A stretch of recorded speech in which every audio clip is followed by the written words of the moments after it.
Il me semble, oui. Oui. Disons que on aurait pu mener en première mi-temps sur des coups de pied arrêtés. On a trois occasions qui auraient pu nous permettre de mener au score. On a en seconde mi-temps, dans des débats assez équilibrés, dans un match qui était difficile, encore une fois, à cause de l'état du terrain, on a cette grosse occasion de Matteo qui passe juste à côté du poteau. Alors, que serait devenu le match si on avait mené dans cette rencontre? Quoi qu'il en soit, sans parvenir à ouvrir le score, la fin de la seconde mi-temps, voire une grosse partie de la seconde mi-temps a été difficile pour nous parce que on sentait cette équipe de Nancy volontaire qui gagnait des duels. Nous, on a reculé. On n'arrivait plus à les presser et donc on a beaucoup subi et sur la fin de match on peut s'incliner. Donc on peut dire que c'est un match nul équitable. Pour retenir le bon comportement défensivement quand même, il était solide. Oui, oui. C'est la septième fois depuis le début de la saison qu'on ne prend pas de but. Donc ça montre que défensivement on tient le coup. Après, à domicile, c'est difficile pour nous parce qu'on a une équipe qui sait jouer, qui aurait envie de le faire. Malheureusement, l'état du terrain ne le permet pas.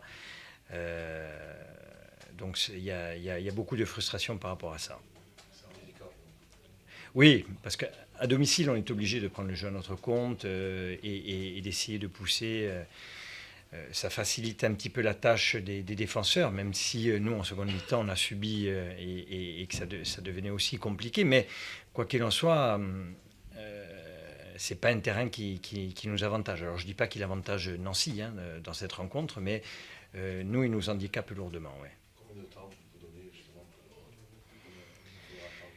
Alors, le travail qui est fait est énorme. Hein. Moi, je vois les jardiniers au quotidien qui se démènent pour faire en sorte, d'ailleurs, vous avez pu le voir à l'entame de la rencontre, une pelouse qui avait repris, qui avait bien repris de la couleur. Après, le seul problème, c'est qu'elle n'est pas encore enracinée, qu'aujourd'hui, il nous faudrait peut-être un laps de temps un petit peu plus long entre deux matchs pour pouvoir, deux matchs à domicile pour pouvoir voir cette pelouse prendre racine. Malheureusement, le calendrier fait que. Est-ce que vous en avez parlé avec le président, par exemple? Non, mais tout le monde est au courant de l'état de la pelouse et encore une fois, je peux vous dire que ça travaille énormément pour qu'elle soit le mieux possible. En 15 jours, elle avait retrouvé de la couleur, elle était dense. Malheureusement, c'est l'enracinement qui est pas encore présent. Sinon, cinquième ce soir, je crois, et 5 matchs Oui, sans défaite. oui. C'est quand même un bon Oui, et puis résultat. on affrontait cette équipe de Nancy qui était sur 5 matchs aussi sans défaite. Ça fait 6 maintenant.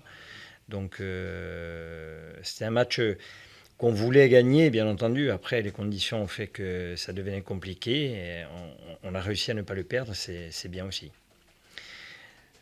Cinquième au classement aussi. J'ai vu les résultats de ce soir, il y a beaucoup de matchs nuls.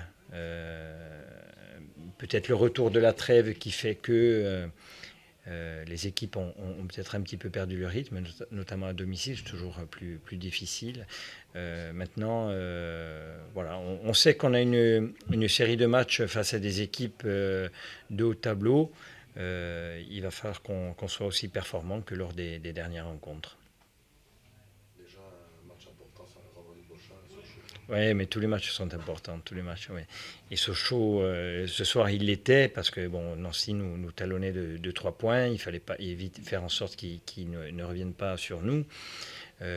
Sochaux tourne bien aussi, donc il va falloir sortir un gros match pour ramener quelque chose de ce déplacement. Vous approchez de la barre des 20 points. Oui. Aussi, mais on le regarde de près. Hein. Oui, on regarde notre nombre de points. Aujourd'hui, moi, ce que je regarde aussi, c'est l'écart avec le 18e qui est important. Il ne faut pas le perdre de vue. On revient de très loin. Il ne faut pas oublier l'objectif premier. Après, il est évident qu'il faut garder l'ambition à partir du moment où on est dans le tableau d'y rester. Mais voilà, on est sur deux visions. Une, celle de s'éloigner le plus rapidement possible du 18e, et puis essayer de rester au contact des premiers. 2 mots sur le jeune Nizar, notre Ramon, qui s'entraîne avec vous. Oui. Ben, là, il vient de partir en sélection. Il est pour une quinzaine de jours en sélection. Donc, c'est un gamin de talent. Hein. Après, c'est difficile à l'heure actuelle pour lui parce que l'intensité des entraînements, le rythme est beaucoup plus élevé que ce qu'il a connu jusqu'à présent. Les contacts, donc il est en apprentissage et il fait beaucoup d'efforts. C'est à nous à savoir aussi le gérer pour qu'il puisse se développer de la meilleure des manières possibles. Merci. Bonsoir à tous. Bon, j'ai envie de dire un bon nul. Malgré la pelouse, c'est un match vu d'en haut qui était plutôt Oui, je trouve que plus vivant. il faut vraiment féliciter les 22, même plus, avec les remplaçants, les acteurs. Il faut les féliciter, ils ont eu beaucoup de mérite d'essayer de proposer quelque chose du football sur une telle surface. C'est abominable, au-delà du fait que c'est épuisant physiquement, parce que sur chaque appui, c'est compliqué. C'est très difficile de mettre le ballon au sol. C'était deux équipes qui aiment pratiquer un football de qualité, hein. Faut pas se tromper, même si on nous avait présenté, nous, comme une équipe qui aime jouer long. J'étais un peu étonné d'avoir lu ça. Mais voilà, donc je pense qu'on a eu un bon contrôle quand même de la puissance offensive ajaxienne. On a concédé très peu d'occasions en première mi-temps. C'était dangereux essentiellement sur coups de pied arrêtés et 2 coups de tête de Chopin.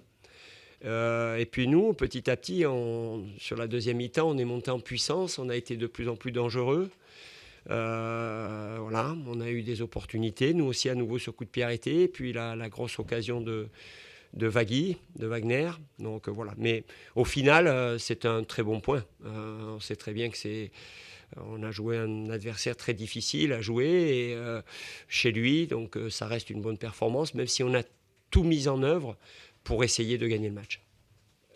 Clean sheet, 7e match sans défaite consécutive, la dynamique se poursuit. Oui, la dynamique se poursuit. Et puis surtout, au-delà de ça, je trouve que l'équipe continue à prendre de l'épaisseur, de la consistance, continue à progresser. On a vu qu'on avait quand même 2 joueurs titulaires ces dernières semaines absents. On n'en a pas perdu l'équilibre pour autant. Voilà, j'ai vu des choses dans un contexte comme ça, des conditions de jeu. J'ai vu un petit Bassi, un petit Wagner dans d'autres registres, des registres de valeur, de combativité, d'abnégation. C'est très rassurant.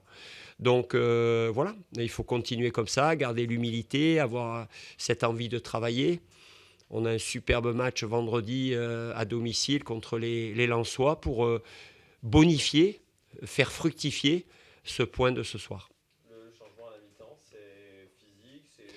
C'était dans mon plan de jeu dès le départ. Papis Dembélé m'avait fait une énorme semaine. J'ai tablé sur la qualité de la pelouse en début de match. J'espérais qu'elle se dégrade moins vite. Je pense que pour Dorian Bertrand, par rapport à son jeu, je préfère que ce soit lui qui débute. Parce qu'après, je savais que quand les conditions se dégraderaient, la puissance athlétique de Papis prévaudrait dans de telles conditions. Mais dans mon plan de jeu, il y en a un qui débutait et l'autre qui terminait. Quand j'ai vu comment ça se passait dès la 30e minute, je me suis dit que ça serait dur pour Dorian. Et je vous dis, j'avais le gamin en pleine bourre cette semaine. Il m'a fait une semaine d'entraînement incroyable. Il avait été bon à Strasbourg. Donc, j'ai pas tergiversé. J'ai dit, on fait le changement à la mi-temps. Et je trouve qu'il nous a amené du peps, de la puissance. Il y a beaucoup de 0-0. C'est le score à la mode là, ce soir. Oui, c'est un peu étonnant. Mais je pense pas que tout le monde a joué dans de telles conditions. Donc après, le résultat est le même. Après, le contenu, je ne sais pas. J'en jugerai pas puisque je ne saurais pas. Mais nous, on ne peut pas nous reprocher aux Ajacciens et à nous-mêmes de n'avoir pas essayé. D'ailleurs, les 2 équipes étaient alignées au départ, étaient très offensives. Les deux 4-4-2 très offensifs, avec de part et d'autre 4 joueurs à véritable vocation offensive, que ce soit chez nous ou à Ajaccio. Mais après, voilà, on a fait ce qu'on a pu. Donc, c'est une coïncidence. paradoxalement, ça a donné une deuxième mi-temps vivante, Ouais. un petit peu bien enlevée, quoi. Ouais. Non, mais on sentait qu'en première mi-temps, les deux équipes se respectaient énormément. Il y avait la peur. Je suppose, je connais la compétence du coach d'en face et bon, il leur a donné des consignes. Le pire, ça aurait été de vouloir jouer comme d'habitude sur une surface qui ne le permettait pas. Et tu ne peux pas donner un but sur une perte de balle parce que la pelouse, il y a un rebond, tu glisses, etc. Donc, les équipes se sont adaptées un peu. Il y avait peut-être un peu de prudence tactique en première mi-temps. Mais après, c'est vrai qu'en deuxième mi-temps, les équipes se sont un peu plus lâchées. Ça donnait un match plus enlevé, plus vivant.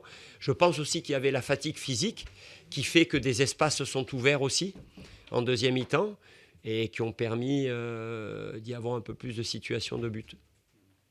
Hand qui joue 90 minutes, qui a beaucoup pesé. Ouais. Il n'y a toujours pas de but, mais. Ouais, pas récompensé encore. Il était Ouais, match intéressant. Il était là, il était à la pointe du combat, il a calé des ballons, il en a dévié. Il y a 2-3 situations où il est super bien placé au deuxième poteau, le ballon n'arrive tout juste pas. Son match est encourageant. Bon, il fait preuve d'une mentalité exceptionnelle. Ça me paraissait tellement évident ce soir qu'il soit là. J'aurais aimé qu'il puisse avoir une ou deux occasions dans la surface comme il aime. Je regrette, il y a une ou deux situations, on peut centrer un peu plus vite. Je me rappelle de Saliou. 6 à un moment donné, côté gauche, qui fait crochet au lieu de spontanément centrer. Bon, voilà, on sait qu'il a besoin de ballons dans la surface de réparation, mais il a fait un match énorme en termes d'abnégation, de sens du sacrifice. Voilà, on a montré de belles valeurs collectives encore ce soir. Le match de ce soir confirme le match de Strasbourg en termes d'homogénéité et Ouais. d'effectifs, quoi. Ouais, c'est ça. Voilà, il y a la cohérence et les gens qui rentrent sont là. Les remplaçants, dans ma causerie, j'avais mis l'accent un peu sur l'importance du banc dans un match comme ça. Quand tu prends le relais, essayer d'être décisif. J'ai bien aimé aussi l'apport de Kenny en fin de match quand Amine était un peu fatigué. Voilà, c'était important. On savait que voilà, j'aurais pas hésité. J'ai cru qu'Abdé avait des crampes à la fin. Ryan Binunga était prêt. Non, les garçons sont dedans. Il faut garder ça le plus longtemps possible. C'est un travail quotidien. Il ne faut pas se relâcher. Voilà, ça reste un point du match nul et il faut garder beaucoup d'humilité et continuer à travailler comme ça. Mais je trouve que mon groupe travaille bien et ne cesse de progresser. Voilà, donc ça c'est intéressant. La route est encore très très très longue. C'est un championnat difficile, mais bon voilà, c'est pas mal, c'est positif. Amine, il y a peut-être 1 an et demi, on aurait dit c'est pas un match pour lui. Exact. Il le garde sur le banc. Je suis d'accord. C'est quand même, il s'est transformé. Je suis d'accord. Moi, je lui ai parlé ce matin et puis je lui ai dit, j'ai entendu des choses comme ça. On m'a dit, là, on va arriver dans une période, c'est pas de match pour Amine. Donc je lui ai dit, tu vas montrer que tu as franchi un cap et que ça, c'est des conneries. Donc sur un terrain difficile, le super technicien, il sera toujours plus à l'aise quand même qu'un mec qui est en difficulté déjà sur un bon terrain. Donc j'ai dit, tu vas tirer ton épingle du jeu, tu vas nous donner 2-3 bons ballons, tu vas nous tirer les coups de pied arrêtés. Et ce que j'ai aimé, c'est sa générosité et son goût de l'effort, sa capacité à se replacer. Il a lutté à la tête. Voilà, il me donne satisfaction. J'aime beaucoup ce qu'il propose. Il a répondu à mes attentes. Donc lui aussi, prendre de l'épaisseur, de la consistance, eh bien, il faut qu'il continue. Wagner aussi ce soir m'a montré un tout autre visage que ses précédents matchs à l'extérieur. Tu prends le match à Clermont, tu prends le match à Guingamp, et c'était pas ce Wagner-là. Là, il a travaillé, il s'est replacé, il a pressé, il a accéléré. Après, comme j'ai dit, tu as le droit de rater des choses. Mais dans les intentions, dans la volonté, voilà, il ne faut pas en faire moins que les autres. Donc, on a encore des choses intéressantes, comme tu disais. Première fois la saison à l'extérieur qu'on ne prend pas de but. On s'est tout le temps montré solide, mais des clean sheets à l'extérieur, je ne crois pas. À part en Coupe de la Ligue, mais en championnat, non. Donc c'est bien. Voilà, il y a des... Mais, attention, on est encore loin des grosses équipes de ce championnat. On avance gentiment et on a encore une grosse évaluation vendredi contre le RC Lens. Merci à vous.